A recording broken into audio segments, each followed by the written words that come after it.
Abu Dhabi টি10-এ Bangla টাইগার্সের দ্বিতীয় খেলা। প্রথম ম্যাচে হারের পর সাকিবের দল পাবে তো জয়ের দেখা। নিউ ইয়র্ক স্ট্রাইকার্সের সাথে মোকাবিলা।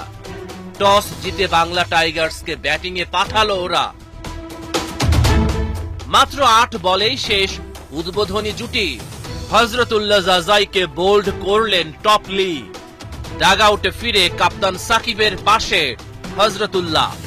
সাকিব নিলেন গুরুর ভূমিকা, বোঝালেন কিভাবে খেলা যেত টপলির বলটা।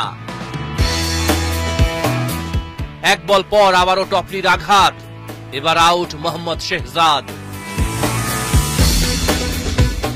বাংলা টাইগার্সের তুরুপের তাস দাসুন সানাকা।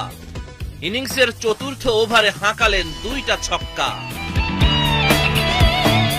তবে ইফতিখার আহমেদ ও লিয়াম লিভিংস্টোন টিকে থাকতে পারেননি। উইকেটে কাপ্তান সাকিব আল হাসান। কলকাতা নাইট রাইডার্সের সাবেক টিমমেট নারাইনের প্রথম বলটা ঠিকঠাক খেলতে পারেননি।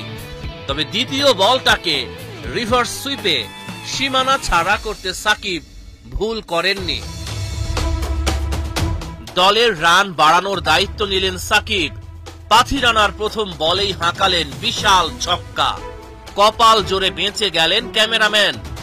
সাকিবের শটে ছিল এমনই জোর। তবে এদিন বাংলা টাইগার্সকে পথ দেখাতে পারেননি দাসুন সানাকা। 22 রান করেই লঙ্কান তারকার ফেরা। সাকিব আল হাসান শেষ ওভারেও পাথিরানাকে করতে চাইলেন সীমানা ছাড়া। তবে বলে ব্যাটে সংযোগ মনের মতো হলো না। 12 বলে 19 রান করে সাকিবের ফেরা।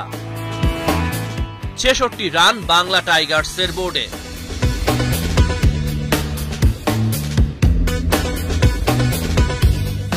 নিউ ইয়র্ক স্ট্রাইকার্সের সামনে সহজ লক্ষ্য। সেই কাজটাকে আরো সহজ করে দিলেন জশ লিটল। ওয়াইড আর নো বলের মালা গেঁথেছেন। কারণ জানতে এগিয়ে এলেন সাকিব আল হাসান। 4টা ওয়াইড আর 2টা নো বল প্রথম ওভারে। 17 রান নিউ ইয়র্ক স্ট্রাইকার্সের বোর্ডে। দ্বিতীয় ওভারের প্রথম বলে ইমরান খান পেতে পারতেন উইকেটের দেখা, কিন্তু নো বল চেক করে আম্পায়ার দেখলেন ইমরানের পা অনেকটাই বাইরে। 2 ওভার শেষে 1 উইকেটে 34 রান নিউ ইয়র্কের বোর্ডে। আক্রমণে এসেই উইকেট শিকার করলেন সাকিব আল হাসান। 1 বল পর আবারও আঘাত হানেন তিনি। শেষ পর্যন্ত নিউ ইয়র্ক স্ট্রাইকার্সের জয়। টানা দ্বিতীয় ম্যাচেও হারল সাকিবের বাংলা টাইগার্স।